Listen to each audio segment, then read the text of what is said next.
In this short video, we will be unboxing the Webex Room phone, so let's go ahead and get started. So here's my box. Inside the box, we have some documentation that we'll take a look at in a second. We have the actual device itself. I'll just remove it from the plastic. And on the back, you can see there are a couple ports that we will be taking a look at in just a second. Now, underneath the actual box holder for the device, there's actually more cables. So these cables are very important. And that is all that we have here. So I've taken everything out of the box. We have cables, we have the Webex Room phone, and then we have some instructions.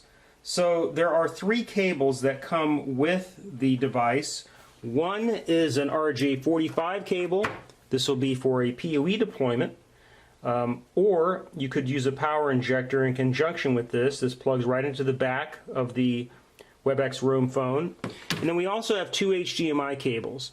So it's important to note that these HDMI cables are color coded.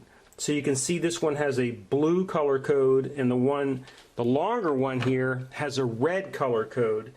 And you would connect the appropriate color code to the back of the Webex Room phone. These cables are directional, right? So you don't want to reverse it or you won't get HDMI in or out. Let me just show you quickly this documentation that comes with it, because it will provide you a visual for how to actually hook everything up. So here we have on the left side, we have a PoE deployment. And you can see that we are showing the color codes and where they go into the device. And on the right side, we have a non-PoE switch deployment, which would use a power injector. So let's focus on the PoE. So let's proceed with hooking up this equipment.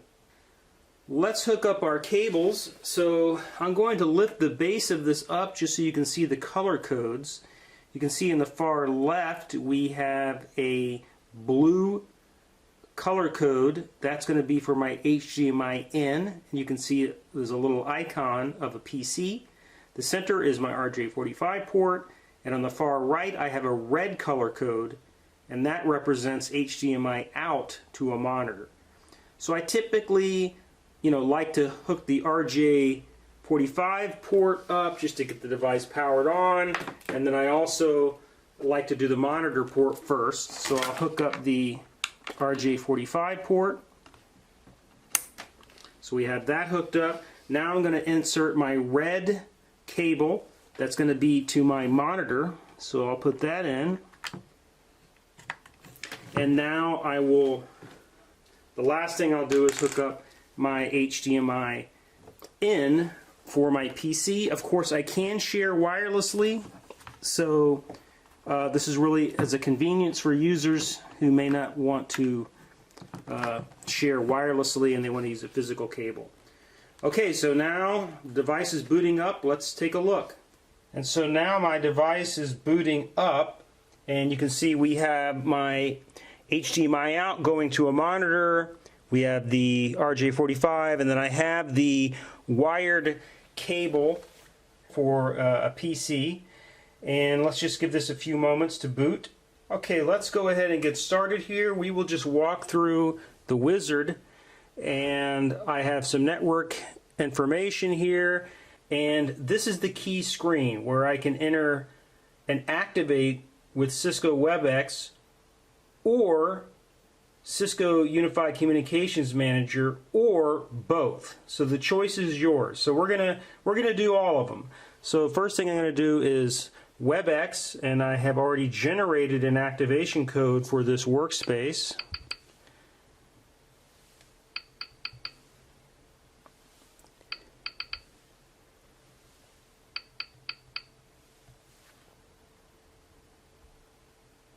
And we can see we've now been added to the conference room, and I can take the default time zone that it is auto-detected.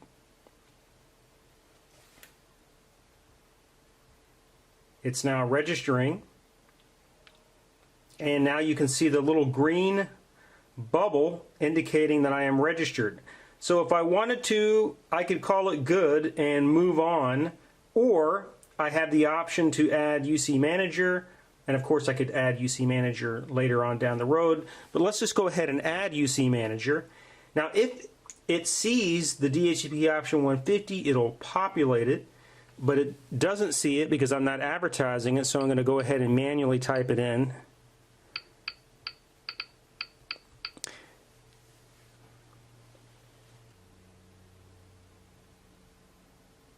So we can see we have green bubbles for both Cisco Webex and Cisco UC Manager. And again, I can do one or the other or both. The choice is yours. And now we'll just go ahead and complete the setup, and that's it. So this concludes our setup. Hopefully you found this useful in terms of how to set this up out of the box to both Webex as well as UC Manager. Thank you.